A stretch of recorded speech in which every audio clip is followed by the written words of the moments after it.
ജലേതര വരുമാനത്തിനും കൂടി മുൻഗണന നൽകിയാണ് ജലവിഭവ വകുപ്പിന്റെ പ്രവർത്തനമെന്ന് ജലവിഭവ വകുപ്പ് മന്ത്രി റോഷി അഗസ്റ്റിൻ വാട്ടർ അതോറിറ്റിയുടെ വിവിധ പദ്ധതികളുടെ ഉദ്ഘാടനം നിർവഹിച്ച് സംസാരിക്കുകയായിരുന്നു മന്ത്രി.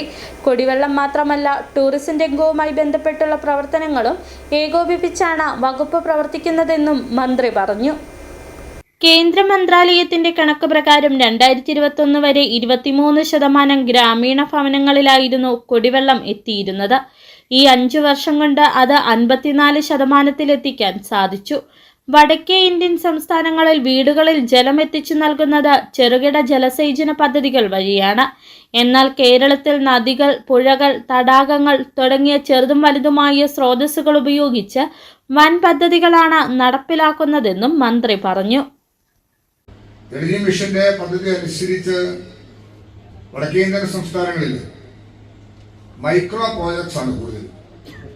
ചെറിയ ചെറിയ മേഖലകളിൽ നിന്ന് കുറച്ച് വെള്ളമെടുത്ത് വീടുകളിൽ കൊടുത്ത് കംപ്ലീഷൻ നടത്തുന്ന നടപടിയാണെങ്കിൽ നമ്മുടെ പ്രോജക്ട്സ് സസ്റ്റൈനബിളായി വെള്ളം കിട്ടാവുന്ന മെഗാ പ്രോജക്ട്സ് ഉണ്ടാവും. അപ്പൊ നമ്മൾ ഇവിടെ തന്നെ എടുത്തു നോക്കിയാൽ ഇടുക്കി ഡാമിൽ നിന്ന് വെള്ളം എടുക്കുന്നു.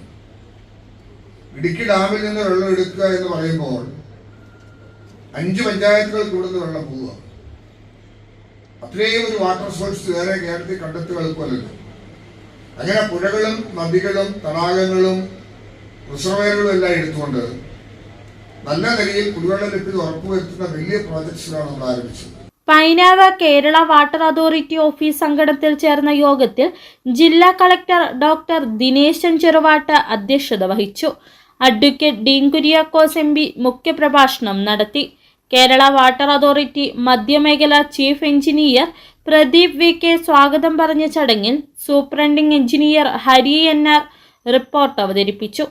MLA ഫണ്ട് വിനിയോഗിച്ച് പൂർത്തീകരിച്ച Kerala water authority Painavu sub division section office കെട്ടിടം, നോൺ വാട്ടർ റവന്യൂ പ്രോജക്റ്റിൽ ഉൾപ്പെടുത്തി നിർമ്മിച്ച ചെറുതോണി പൈനാവ് ഇൻസ്പെക്ഷൻ ബംഗ്ലാവുകൾ, സർക്കിൾ ഡിവിഷൻ ഓഫീസുകൾ എന്നിവയാണ് ഉദ്ഘാടനം ചെയ്തത്.